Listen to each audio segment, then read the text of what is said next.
We're here tonight at Jazz Live with Henry Franklin, also known as the Skipper. Thanks for being with us tonight at Jazz Live. Oh, thank you. We're enjoying ourselves already. Can you start by telling us about the musicians you're bringing in tonight and playing with on stage here at Jazz Live, and some of your historical experience with them? Well, this is a new band we formed about 6 months ago. We've got a new CD coming out in 6 or 7 weeks. All these guys are band leaders in their own right. They're all great musicians and great friends. Mr. Azar Lawrence is on saxophone. Azar, as you probably know, played with McCoy Tyner, Elvin Jones, and he's burning them up. Burning them up. Azar is on saxophones. Carl Burnett is on drums. Carl Burnett we went to school together. So we're old friends. Carl Burnett played, and I played with Freddie Hubbard together. We played with the Three Sounds together. We played with each other for years. So he's played with Horace Silver and people like that, Art Pepper. So we were really happy to have Carl. Theo Saunders is on piano. Theo is also an old dear friend. We played with many groups together.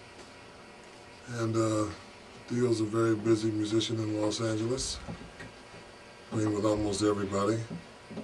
But this is, I think, he loves to play with this group as much as I do, so we're looking forward to doing a lot of traveling with this band. Tony Waters is on percussion and conga drums. Besides being my cousin, he's a great person. Probably because he is my cousin. By association. There you go. Tony's played with people like Joe Henderson and Woody Shaw, and we're happy to have him with us. So the people can hear you. The latest recording that we've been playing here at the station is Phil Wright's a three-bop disc. Three-bop. Tell us a little bit about that disc. Is it on your label? It's on my label, yes, SP Records. As well as all the records we do now. We just put them on the label, right. And so it gives us freedom of expression and everything else. Phil Wright, Donald Dean, and myself were on that one, and it's doing pretty well because people like to hear just some good old trio bebop. So was Phil? Tell us a little bit about your relationship with Phil. Well, I've been knowing Phil for years. He lives in Los Angeles now. So we work occasionally together, and he's a dear friend, and he's a great writer and arranger, and he's got a great trio. Yeah, it definitely is. We're playing it a lot here on the station, and and people are definitely enjoying it. Keep it up. So you talked about your longtime association with Carl Burnett and growing up in Los Angeles. Can your father? Sammy Franklin. Yeah. He was probably one of your first musical influences. Can you tell us a little bit about your father and his musical background and some of the things that he taught you that you're still using today? Sure. Well, I grew up with music in the house almost every day. My dad was a band leader. He was like the premier band leader in the 40s and 50s in Los Angeles. He had the big band that did all the high society dances and all that stuff on Central Avenue, and he played for all the society events, you know. So there was music in the house every day. He was always at rehearsals over his house, as you know, the musicians were over there hanging out. And so I got to see early. I got to see what practice did, you know, and I mean discipline. I got to learn discipline and watching him with his horn in his mouth most of the time. And he started me out on very many instruments. He started me out on the piano. But before that, he had me tap dancing about the age of 4 or 5. And tap dancing to the piano, to the trumpet, trombone, saxophone. And I didn't like any of those instruments, but you know, I had to do it. And I fell in love with the bass at the age of 17 in high school, and then he was really relieved when that happened. So well, why was he relieved that you took up the bass? That I finally, you know, so that was the last leg, man. You know, you're at the end of the instruments. That was the end of the instruments. That was the end of his rope too. That was it, man. So then, what was it about the bass, other than it being the last instrument, that Well, you said previously that it felt natural, when you started playing the bass. Can you tell us a little bit about that? well, it was just like love at first sight. As soon as I started playing it, it just was love at first sight. I fell in love with it.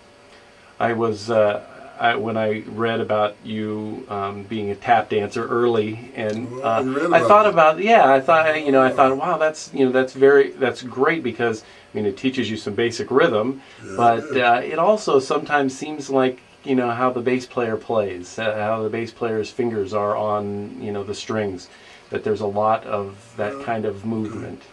Well, I never thought of it that way. I just remember my feet hurting, to this day, Mhm. But it did. I mean, anything that's musical, it teaches you about rhythm, and it teaches you, it puts a rhythm in your, in your head, and it's Mhm. just part of life, Just so it was all beneficial.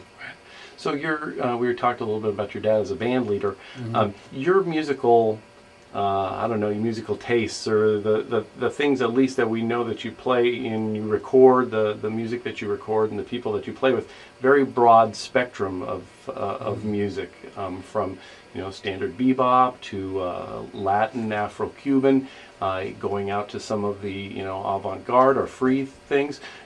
Was at home, were you listening to that broad of a spectrum, or was that kind of your evolution of what you learned before? Well, listening to him, I was listening to big bands type of music. No, I Mm-hmm. discovered jazz. I mean, the real hard jazz on my own. Mm-hmm. As a matter of fact, I remember I heard Miles Davis for the first time when I was about 14 on on the record, and I talked to my dad about it. I said, "Yeah, there's this cool guy named Miles Davis," and so he knew about Miles, So he tested me. He said, "Well, what does he look like?" I said, "Oh, he's this guy with glasses," because I saw his album cover. He had shades on, so I thought he had glasses. I said, "Hey, dummy, check him out," and I did, and I learned about him. But I mean, music.